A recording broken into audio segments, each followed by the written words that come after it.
Okay,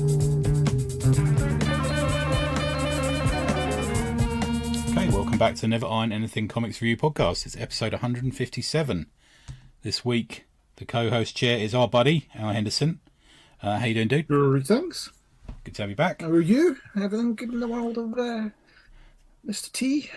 Yeah, being an absolute bastard. Everything's pretty good. Yeah.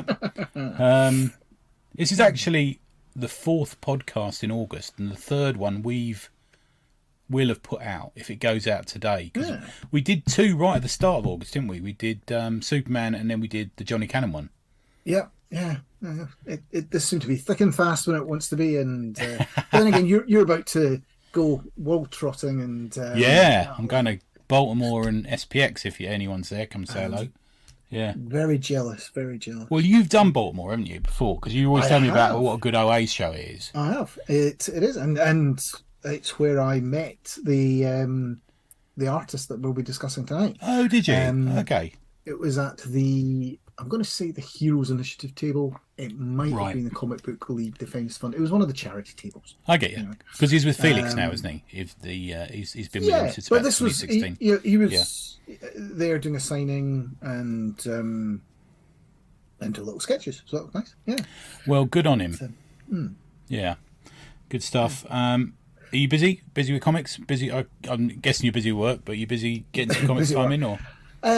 A little, but as I say, my creative element is really slowed still. I go through little waves of going, there's another 10, and then sit back for a bit, and then go, there's another 10. So I am about 2/3 of the way through the next Penguin book. Okay.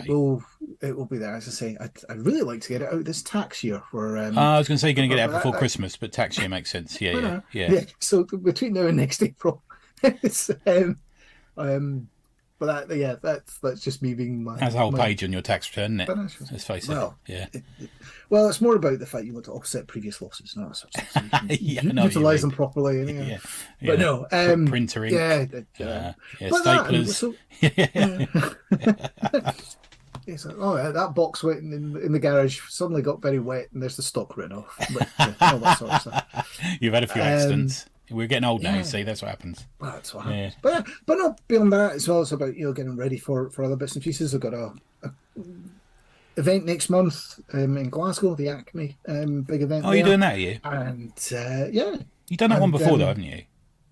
Yeah, I've done it a couple of times. It's it's a big media event more than with comics there. So that's what I suspected it was. Yeah, it pays the bills and all that sort of stuff. Isn't there like some kind of back issue show as well? Dave Cranner was telling me about. Yeah, so Glasgow's quite good for having lots of little marts and little shows like that. Yeah, which Edinburgh's not so great at. Right. However, there is going to be a show held at the end of November in Dunfermline. Oh yeah, Decaf or something. Is it calling itself? Yeah. But I'm sure there's already a Dundee thing called Decaf, but let's not confuse matters. But so yes, the Dunfermline Comic Art Fair is or festival event, whatever, is taking place. I want to say the 25th, 26th of November. I can't remember. Okay, I think that is right actually, because I think Dave Cranner was telling me about it. Yeah, but so I'm signed up for that as well because that's cool. It's Colin Maxwell that's doing, and the guys, and the rest of the guys from the Brew Gooders that are doing a lot of the organisation for that. So good stuff. We like them. It's next to the Little Heroes shop in Dunfermline, which is a popular little comic shop and was nominated for an Eisner Award this year. So I saw they went out to it, didn't they? I think they went to the. I think it was the first holiday they'd had in 10 years or something. God bless them, they treated themselves and said, let's, why not? So if you can get into the show for free, there's the time to do it. Nice work. Good stuff, man. Yeah. Now, you've chosen this week's little taster. It sounds a bit like a science project, this book. It's part of we talked about doing a Vertigo book and you suggested this one. What have you chosen, dude? So you said let's pick something from early Vertigo, and I actually thought this was slightly earlier, perhaps, than it really was. Well, still nice, isn't it? Just it's still nice. So I picked Heavy Liquid by Paul Pope. Yeah, I've also read his subsequent book to that, which was 100% by Paul Pope, which is another Vertigo title. Now, Heavy Liquid was a 5-issue miniseries. As you say, came out in the late 90s. Oversized though, isn't it? Each issue seems to be about 40 pages or something, I think. Is that right? Oh, yeah, it must be. Yeah. I've got the details in front of me here. It does not. 46 pages, Oh, apparently. okay. Right. From comics.org. Originally published in 1999. Yep. Story and art by Paul Pope, with colours by Lee Is it Lowridge? Lowridge? Yeah. Probably one of my favourite colourists, him. Yeah, he comes up a lot. He came up. He did Scalped, actually, funny enough. Yeah, and it's a very interesting colouring set of choices that are made throughout. Yeah, and there's a reason for that colouring we may get to in a bit, I'm going to say. Because it's influenced by another artist who has influenced a couple of moments in this. Okay. Now, this was originally collected and released and then later collected as a Vertigo title. The Image, currently it's available from Image, $24.99. Be careful about buying the Image copy. I bought mine and it fell apart pretty much on the first read. You can hear it clicking there. It might just be a single. You know, sometimes it happens to a single trade in a run, doesn't it? Where there's not enough glue on it or something. It's got pull quotes from Gerard Way, Brian Azzarello, and Raphael Grandpa, all of whom are fans, stroke contemporaries of Paul Pope's, and the collection I've got, the Heavy Liquid by Image collection, has got a lot of the breakdowns in the back. Sort of, I'm going to say they're pencil, but they seem quite. Have you got this breakdown of panels in the back of you, dude? No, I don't. So the version I've got in front of me is the hardcover DC collection from 2008. Oh, okay, right. Which only has the covers in the back. Right, I don't have the covers in this. Oh, yes, I do. Sorry, there is a couple of pages that are like the thumbnail sketches. Okay. And then a sort of tighter sketch. Because I was listening to a podcast, a rather ill-informed podcast this morning, who was saying that they think he goes straight in with pen, and this doesn't appear to show that. This appears to show some pencil work. Yes, I think it's a mix and match. I can see why they think that. Because it certainly he has a style that has that sort of freeness and looseness that it's kind of like, no, I'm just going to go for it. And however, there's things he does with architecture that's very precise. Yes, you sent me an example earlier, didn't you? Yeah. I don't think you can be that precise without using pencil. But for and maybe that's, maybe pencils the backgrounds and go straight ink with the individuals and the characters. There's a possibility. There's a limited cast in a way in this. There's the main character. Well, let's get to our question. So first one is, how did you first read this, dude? So I would have first read this as issues. Right. Okay. Back in 1999, 2000, I guess, when it came out. Yeah. Why? Because it was a Vertigo title and it was a mini series. Therefore, it's got the badge of Vertigo, so I'm going to, do that. And mini series means you're not overcommitting, so you were able to say, I'm not going to kill myself if I don't like it, type thing. Yeah. Also, I think, and this, Paul Pope is one of these people that certain others rave about. Yeah. And you kind of go, I need to get on this because everybody else says he's good. Yeah. So you talked about your pull quotes. That's one of the pull quotes in the back of mine is from Vibe magazine. Okay, there you go. Where you're like going, oh, it's the trend, and he's very, or at that point, he certainly was the next big thing. Yeah. And he has gone on to influence a lot of people, so maybe there's some truth in that. So this wasn't my first exposure to Paul Pope, but it was a case of saying, here's a new miniseries from Vertigo. It has a style and look about it that makes it interesting and slightly different from other things that were on the shelf at the time. We'll talk about his history when we get to it, but it also has an art style that's much more in the manga background than perhaps the classical American background or the Yeah, I've UK seen it comic referred to as background. manga fusion. I think it's quite a nice little Yeah, phrase. Yeah. and that made it different at the time as well. So that would be another reason for picking it up and saying, okay, let's give this a go. Hmm. Yeah, so that's certainly how I would have come Yeah. across it at the time. So you had you Did read you any read it at the Pope? time or I didn't, man. No, and right? I I I don't know why. I'm one of these blokes. If people tell me something's amazing, I go in hesitantly these days, and I think I was maybe a little bit Mm, back then as well. yeah, But I I didn't. I really liked his Batman book, Batman Year 100. I did yeah, like that. I think it open. No, that's wrong. I think it opens extremely well. That sort of race across the yeah. buildings and everything. I think it was Mm, lovely. mm. I never. Well, before we started recording, I was comparing him a little bit. We are talking a little bit about Aldred, and I kind of feel the same way about him. I just don't. I appreciate the work and the style and the ability, but it doesn't tick my box, I suppose. It's Yeah. it's an ugly art. That sounds that, Yeah, I and mean, I I don't mean usually that love that that brushy, instinctual yeah, stuff, you know. yeah. It takes a while, I think, to get used to it. I mean, you're going to ask what was my first exposure to him. My first Yeah. exposure to him was actually through Oni Double Feature, Okay. Yeah, yeah. which was the great missed opportunity of an anthology title. Yeah. Um, I say it's not a missed opportunity. That's unfair. It ran for 12 issues, and it just Only Double Feature was going to be the next Dark Horse Presents, That's true. but it It just was came out Marfood in some of at the them as wrong well, I'm time. going to say. Yeah, Yeah. yeah, Girl Scouts Of course. Yeah, yeah. was in it. I'm pretty sure, and I'm thinking it was the first exposure as well to Barry Ween and all Ah, that okay. sort of Yeah, stuff. yeah.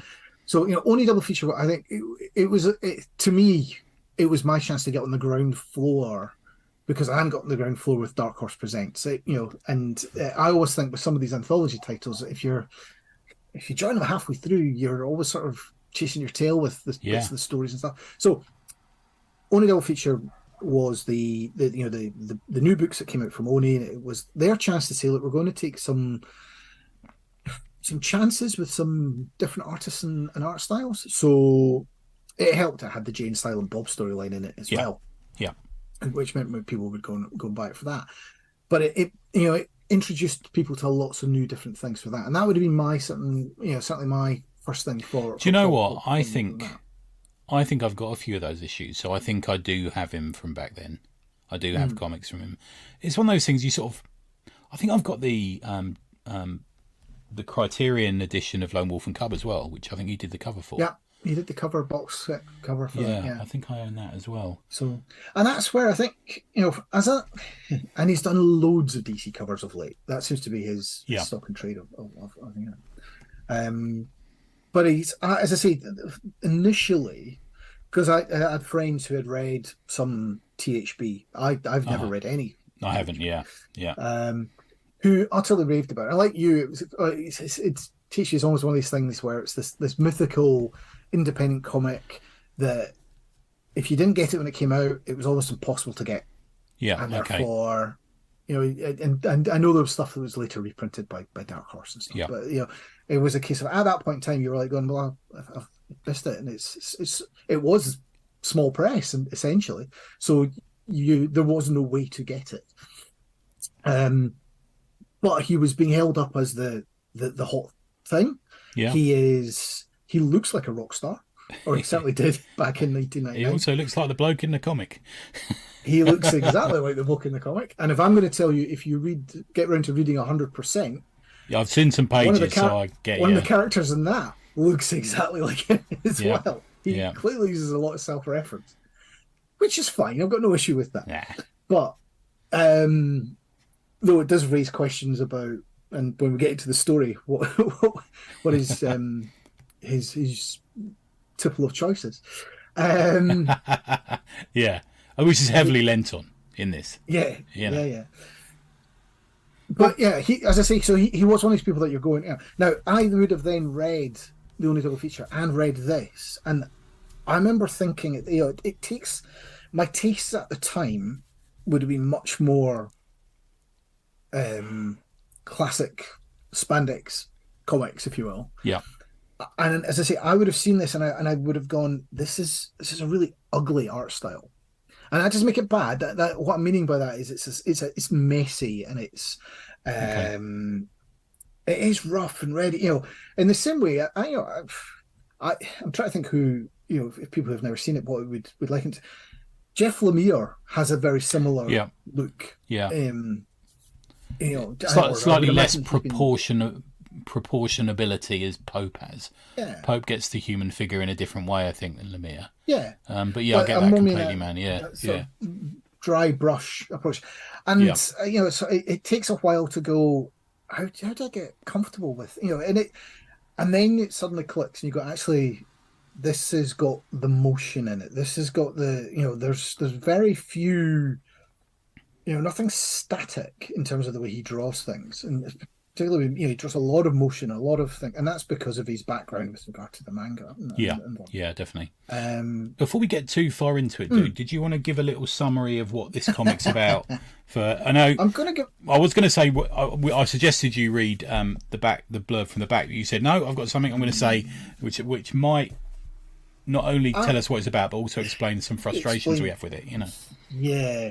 So rather than give the official, it's a future where New York has evolved into a scientific metropolis. Yeah. Rather than go down that route, I was going to say, like, this starts as a near future storyline where you're going, oh, it's a gang story where Yeah. something's been stolen and people are going to be chasing around finding that. And you go, I mean, oh, don't get me that's wrong, man. exciting. I sent you a message after reading the first issue with like a little perfect sign. I love the first issue So of it's, this. Yeah, yeah, and you're like going, all right, great. So it's going to be a chase, hunt, and run around with the gangs. yeah, And then it becomes a PI story yeah, where he's got to go find a missing person, and you're like, all right, I don't mind the PI, a bit of yeah, noir, and there's some noir elements that are brought into it in terms of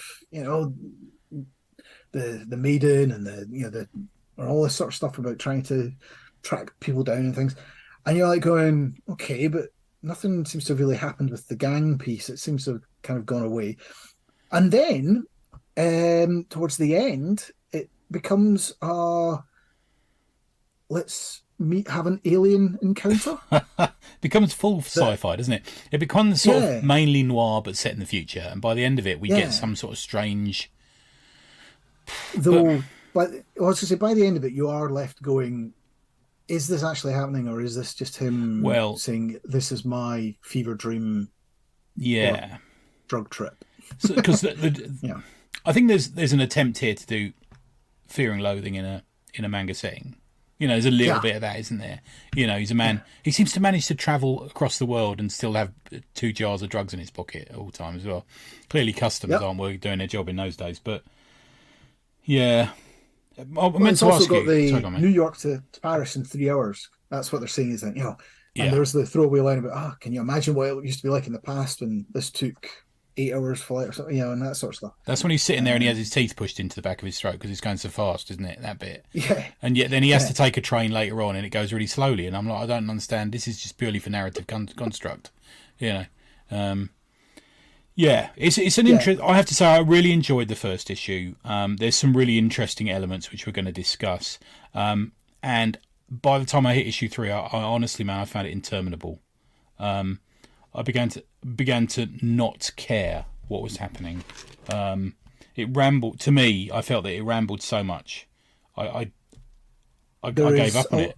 You know. there is a weird mix of pacing as Yeah, well there really is, in isn't that there? Yeah, when things are fast, they're very fast, and there's a handful of pages every now and again that are wordless, and things move along, and yeah, as you say, when he gets in the plane and flies at great speed and all that sort of stuff, and the jumping around the trains and things is yeah. all great, and there's a jumping around a rooftop sequence as well, sort of 3/4 of the and but then there's it's immediately followed by all right, I'm just going to two talking heads for 6 pages. Yeah, talking about And his you're like, boots, talking about what kind of oh, boots he's got on. yeah, and I it is a weird mix and match of that, and and I'm the not saying it's bad. I just think it could have done with a good editor. It could have someone like, come on, First issue's a cracker. What are you doing? There's bits of it Yeah. read like Mad Libs. Yeah. Where it's if somebody had turned around and said, this is one artist and 50 writers, as at the end of each page it's handed over to the next writer to go, and now this happens. Yeah. You're like going, You can imagine. all right. Yeah. I can because I will say that there's pages in here that are absolutely stunning. And frankly, if you open it at any page and just ignore the dialogue, you kind of go, that's quite a nice page. And that's amazingly nice impressive, the ability he's got to put ink on a page. And Yeah. and I know he talks a lot about Toth, doesn't he? He did that Toth podcast, and he talks a lot about how from a distance, they use this one example there. From a distance, this man looks like he's sneering. When you close up, it's literally a very short line that gives that impression, and you can see he uses that on a lot of this, mixed up with a lot of other stuff as well. But yeah, the ability he has to, I'm not sure, he's nowhere near as good as emotions as Toth, obviously, but. There's a lot going on there. I don't know. You get a lot of what's going on. I mean, a lot of it reads as very angst as well, but maybe that's part of the. We should say there's a big, underlying part of the story is the fact that the heavy metal is being used as. Look, it's a substitute for heroin. And creativity and artistry. Yeah. And well, I mean, it's the fact you have to cook it to get into liquid to make it. Yeah. To get it into your body and stuff like that, and I'm like going, all right, yeah, fine, yeah. And you got to imagine this was during. I mean, this is during the 90s, when the big myth about hard drugs was cocaine. Nobody does anything creative on cocaine, but everyone else was on heroin who produced any of the great art that had come out between 1955 and 2000 sort of thing. And but what is he saying about that liquid? What do you think he's saying in it, dude? Do you think he's saying it's an avenue to creativity it's a tool, or is it though? What's he saying there? Well, no, he's saying that it does provide, by taking the heavy liquid. To be clear, taking it through his ear. You've got to drop it in your ear, haven't you? But there's an intimation at the end that it's a being, isn't it? Yes. So so initially it's about saying that it's almost about giving him an out of body experience and saying it gives him a broader image and gives him the ability to understand the world around him in much more intense ways than without it. And that's why he keeps going back to it, because it's like, how do I move things forward with finding people or seeing what I need to deal with the fighting the gang or whatever. Like a super clarity, isn't it? Almost, Yeah, and again, that's a bit of that sort of fear and loathing piece where it is like it's when you're on it, you're on it. Yeah. And then it has a downside with it. But what it then goes on to suggest within the book and leads us to say that the reason that you have that is because that the alien is actually with you at the time. Yeah. So there's two of you seeing things, not just the one type thing. Because I think there's one moment towards about 2/3 through where it moves, doesn't he? He misses his ear and he sort of is shocked. So it just moved towards my ear. Yeah, which is interesting. And the very very end sequences is him when he starts talking and shaking hands with the ghost figure. Yeah, truly bizarre. Anyway, it's not bizarre. It's just out of context with the rest of the story. Yeah, that's had that been the thing from the beginning, when you would have gone, by the way, there's a symbiont alien being who lives inside you, who's coming through the black, that would have got. Yeah, but this is the whole. It's only when you take the drug that it gives you the other alien, and then suddenly they're there. As I say, there's a lot of mixed ideas in the writing of this. Yeah, I think that's my long and the short of this is, look, Paul Pope can draw. Yeah, Paul Pope can lay out a page. He can do action sequences. He can do everything. Yeah, I'm just not convinced that he can write a story of this length. It's weirdly autobiographical as well. There's no getting around it. He looks like the person who's in it. he is, this sort of, he's in the city he's based in. There's a quote I heard him say. There's a Wired, unbelievable, isn't it? But there's a Wired interview with him, where he says the following: that he was taught at Kodansha. Now he went and worked for the manga company Kodansha. They don't care. This is what they said to him: we don't care what the story is about. Just give us a character we can care about. Give us personality we want to look at, that we want to understand. And that's what he's done. But he's done it with himself. To me, he's created a comic. He's transplanted himself into another reality, in both that sort of psychedelic drugs reality, but also into a comics reality of a dystopian future, and the whole story is about him. So the center of it isn't really a palpable, easy to explain story here. Whilst there is one, it's not perhaps as easy as you might think, but there is a story about him wandering the planet, wandering that arena. And he's only called S, isn't he? I think he's only ever identified by the name S, I think. Or see, the Stalker at some point or something like that. Right, okay. Seems to have got the S, but yeah, it's that everyone calls him S, and it's a weird set of font choices they've used in terms of the word balloons. The letter S is oversized regardless of where it's used in a word balloon, which is quite. Again, it's just an interesting. Stooge, that's what he's called throughout. He is the Stooge. The Stooge, of course he is. Yeah. And the circular. Speaking of lettering, man, the word balloons in this are unusually circular. And whilst they're not, we go back again to that manga influence, don't we? There's a little bit of the manga about the laying out of the word balloons in this, actually, especially when we get to the Spanish speaking. For some reason, they seem to be one word. Like return, one word return, a bit like that in it within a balloon. It's an interesting effect, anyway. Yeah. Mm-hmm. That's heavy liquid. It's it's worth looking. If you can find a cheap copy. No, yeah, I would agree. Do so. Give it a go, and if nothing else, look at it. And sorry, we didn't really get into the colouring. So, this is where I was going to go next, actually, man. Funny enough, so. Let me link it with the masks. So we had the comment. There's a gang in it who appear at the start, and then they kind of appear a bit further in, don't they? Almost towards the end. Yeah. And the leader of the firm has a mask on him that is a clear Picasso homage. Yes. It's got that sort of face on the eyes and the nose aren't in the right place. In this mask sort of thing. And he's a bit, I don't know if you remember the TV series Ideal. Do you remember that? He's like cartoon head. Right. Yes. So there's a bit of that going on, but the homage to Picasso goes into the colouring, doesn't it? Which you're going to mention as well. Yeah. So throughout the book, there is essentially two colours used with different degrees of intensity. So because initially you might think, it's because the first few pages look like they're black and white, but it's a blue, a purpley blue. And white that's kind of used there, and then this pink is introduced.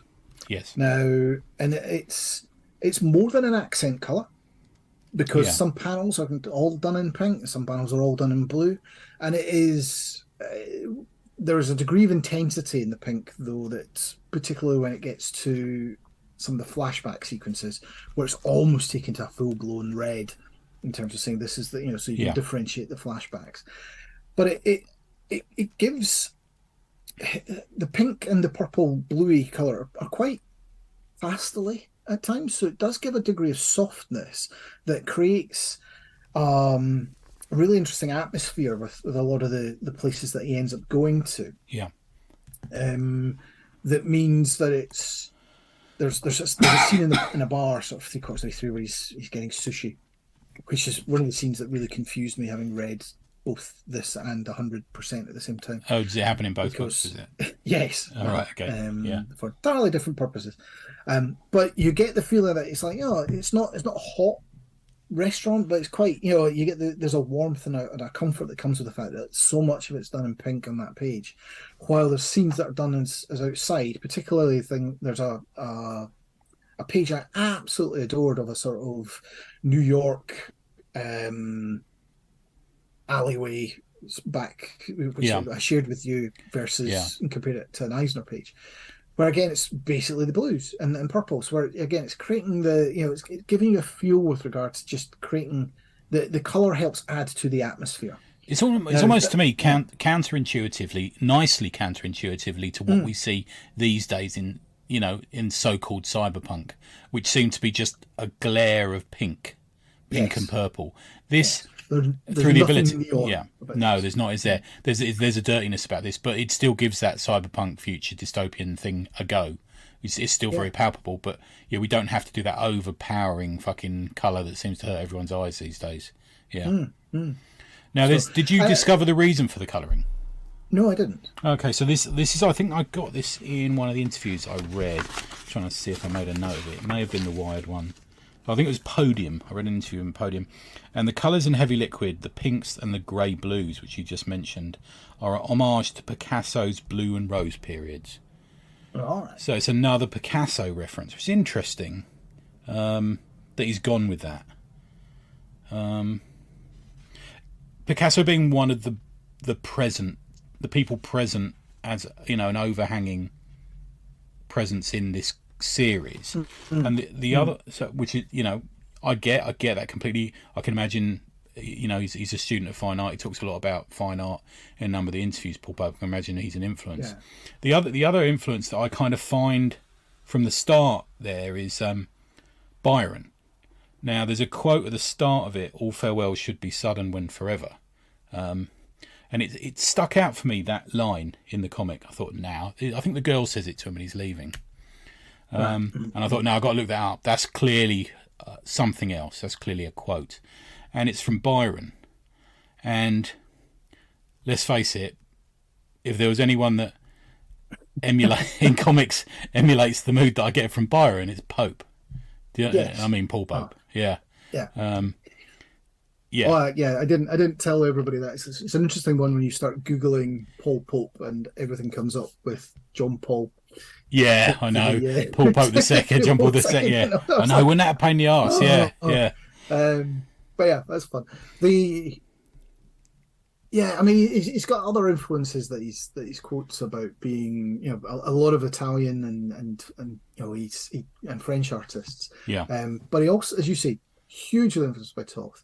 He actually references Jack Kirby as a major influence. A later influence, doesn't he? So he didn't get him to start with. Yeah. And if you read the solo book that he did, which is from was it a Vertigo book, or was it just DC? Just DC. Okay. It's the one he won the Eisner for the short story, didn't he, for that one? Yeah. And it's got it's got an OMAC story in it, and there's a sequence of that opens up with the woman in the box, the robot that you get to put together. That's a straight lift from Kirby, and so you can start to see how some of that all comes together. Issue one of OMAC, as I recall, isn't it? I think. Yeah. So no, I think. Should we talk a little bit about him? And then I want to go back to with another theme that I sort of discovered. So Paul Pope, born in 25th of September 1970 in Philadelphia, as we said, 3-time Eisner Award winner. Studied fine art at Ohio State, which explains a lot of the fine art references. Completed some comics and then went off to work at Kodansha, who's a massive manga producer in Japan. Quoted some of his influences in a number of interviews: Daniel Torres, Bruno Premiani, Alex Toth, we said, Tony Salmons, who's a little bit of more of an obscure kind of reference for me. You'll know him because he did a lot of DC work, didn't he, I guess? The Hergé he referenced. Now, this is the one that really caught me, was Hugo Pratt. And I can see some of his figure drawing Pratt-like, If you put the main character from Heavy Liquid into a particular style of hat, he would be it would be, wouldn't it? Identical. Exactly what I was thinking, actually, funny enough, man. And the bed and breakfast I stay at in Glen, at the end of the building, there's a drawing of that there. I always see it when I walk home drunk. But and then he claims later Kirby, he's a massive Steve Rude fan. I can remember as a kid buying the first magazine format Nexus, and nostalgically talks about anecdotes of when he was hanging out with Steve Rude, and he says when he's asked by an interviewer, I can't remember who it was now, Comics Experience maybe, but when someone asked him, who's influencing your work as you draw, he said there's 2 Steve Rudes framed on my wall within reaching distance as I draw every day. So that's an interesting one. One I wouldn't have put together, to be fair. I think I find Rude smoother. Yes. However, the way that Paul Pope draws Batman, both in Year 100 and in the Batman Black and White that he did, and a couple others, that has a Rude feel about it. In terms of the character design, it's the smoothing of the nose. Interesting. In the cowl, I would say. I can see it a little bit, but maybe I'm forcing it. Yeah. The other one is Frank Miller. I mean, he considers a close friend of his. The Wide magazine describes him as equal parts manga and classic European pop art, which I kind of dig. He himself on the Hazlitt.net interview says, "I consider myself a pop artist too." But with modernist sensibilities. It's interesting. He, like you say, he admits to only later discovering the strength of Kirby, but him being a later influence. He developed, whilst at Kodansha, he developed the manga Super Trouble for them. Worked for Dark Horse, as you've said, Vertigo. 2006 he won for Best Story Teenage Sidekick, which is in Solo issue 3, which is a collection you got there. 2007 won 2 Eisners for Batman Year 100, which is probably my favourite work of his, I'm going to say. What about you, man? Yes, I mean, but it's... You're a Batman fan, aren't you? Yeah. As I say, he's done a number of Batman short stories as well, which end up in the Batman 100 collected edition. Yeah. It's... again, it's a mix of when he does wordless sections in the Batman 100, it's amazing. Yeah, I agree, actually. Some of the dialogue, it can be a little bit heavy, but that's... Yeah, a little bit too explanatory sometimes as well. I think he when he's set free a bit more, it looks beautiful. Yeah, I love it. The fight with the dog's just beautiful. In 2008, you got the very difficult Pulp Hope, The Art of Paul Pope. That's not an easy one to say at a newsagents, is it? He's got pulphope.blogspot.com, which sadly hasn't been updated since 2020, December 2020, but there's a lot of great stuff on there worth reading. As he's currently with Felix Comic Art, who are repping him. If you go to the Felix Comic Art podcast, which is a great little podcast actually, there's a sort of 15-20 minute interview with him when he just started there. I think it's 2016.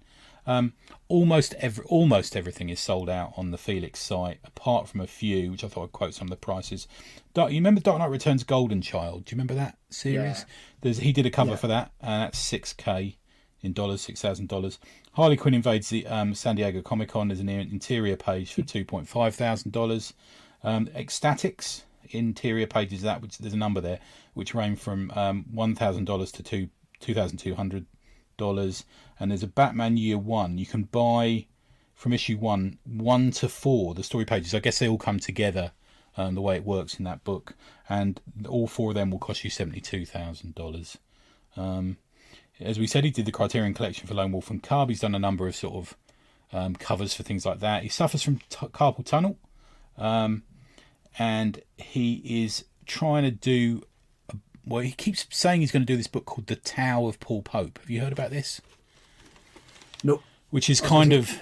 it's kind of like how to do it, like a how to draw, how to create comics sort of type thing. I was going to say, he is on Instagram as Comics Destroyer.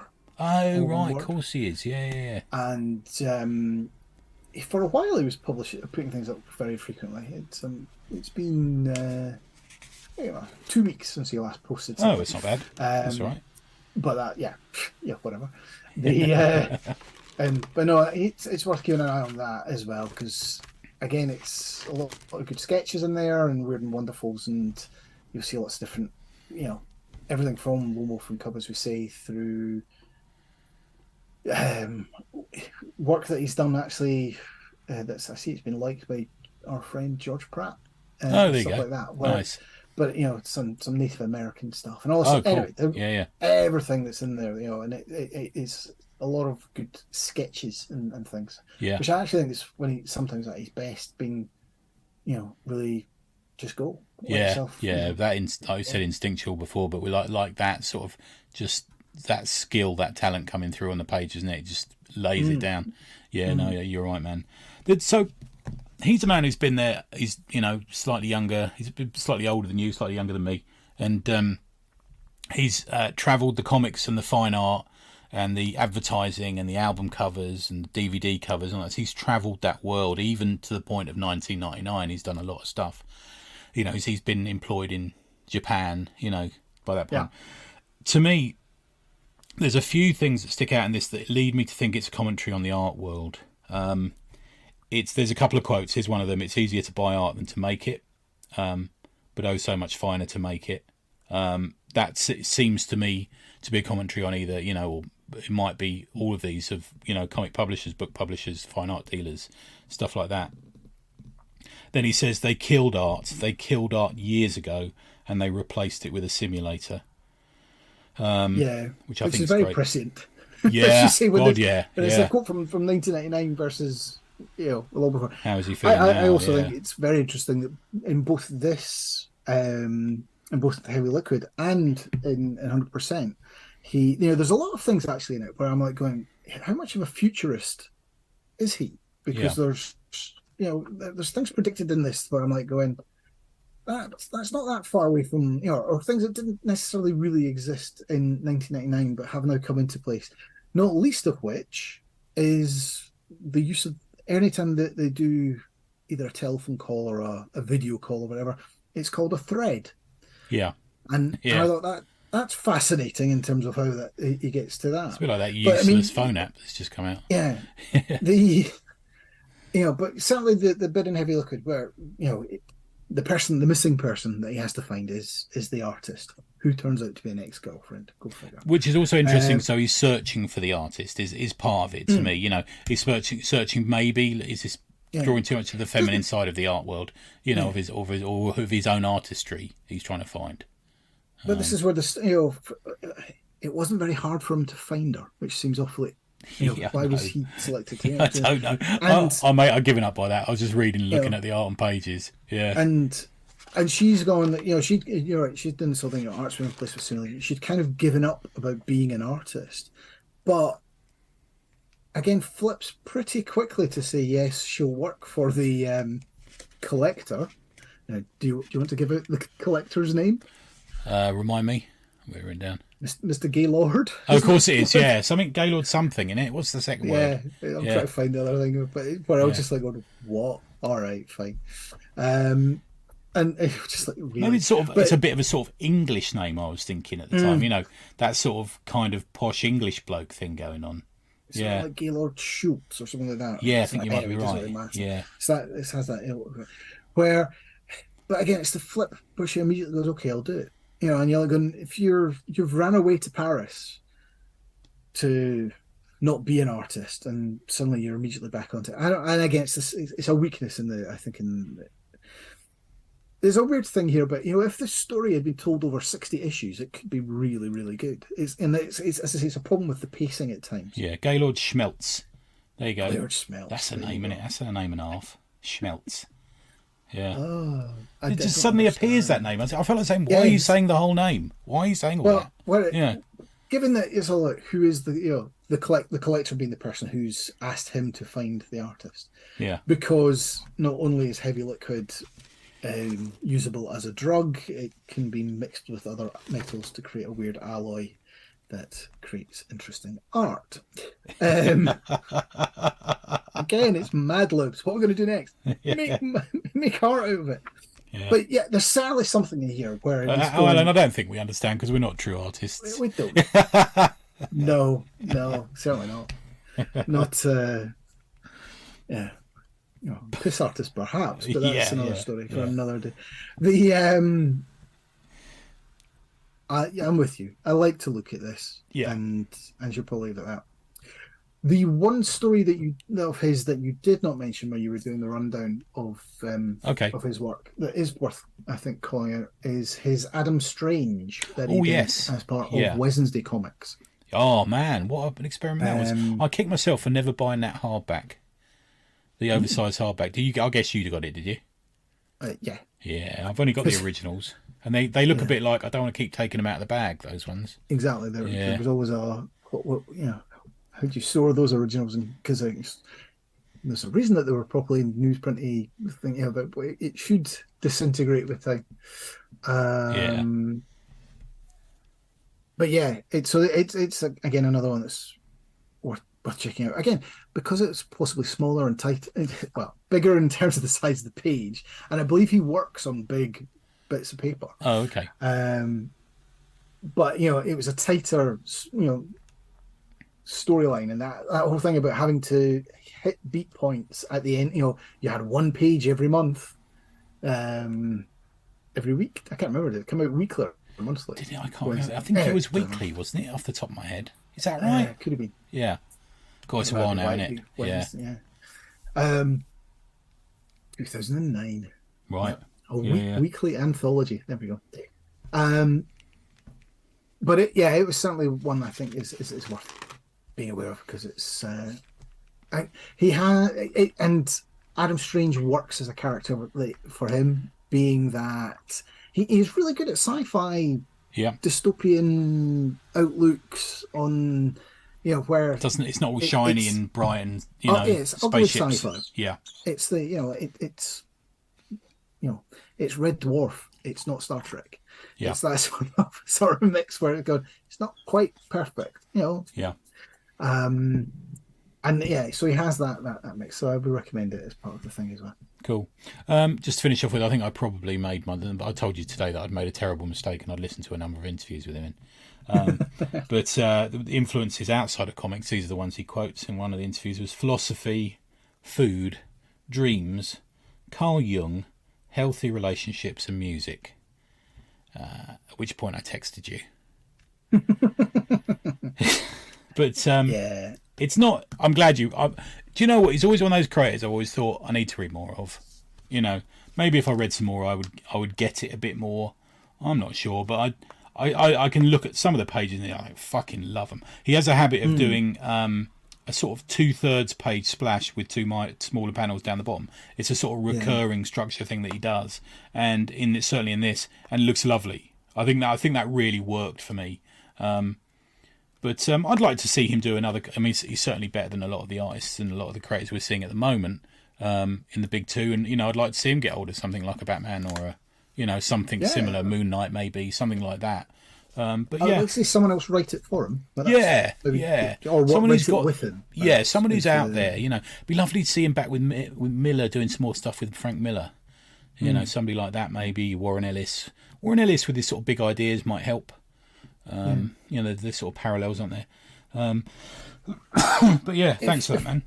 I was going to say, if I can very briefly touch on 100%, which is the other mini-series which came out a couple of years after Heavy Liquid. Yeah. So it's fully black and white, but lots of really interesting grey tones that go through it. It's more of it's kind of 3 stories. It's all love stories. That sounds a bit, but it's boy meets girl, loses girl. Girl meets a different girl meets old flame who's a toxic relationship, and then the final story, which is girl meets friend who doesn't expect to get into an interest and does. But and then they're all the stories are interwoven. Yeah.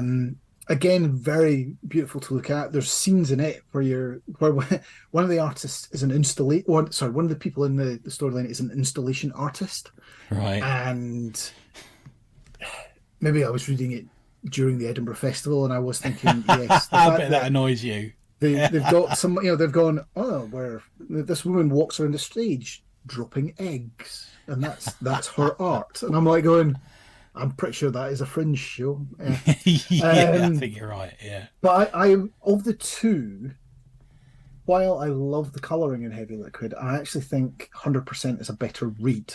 So if people are only going to choose one, I would say read 100%. Don't read them back to back, because they are it gets confusing.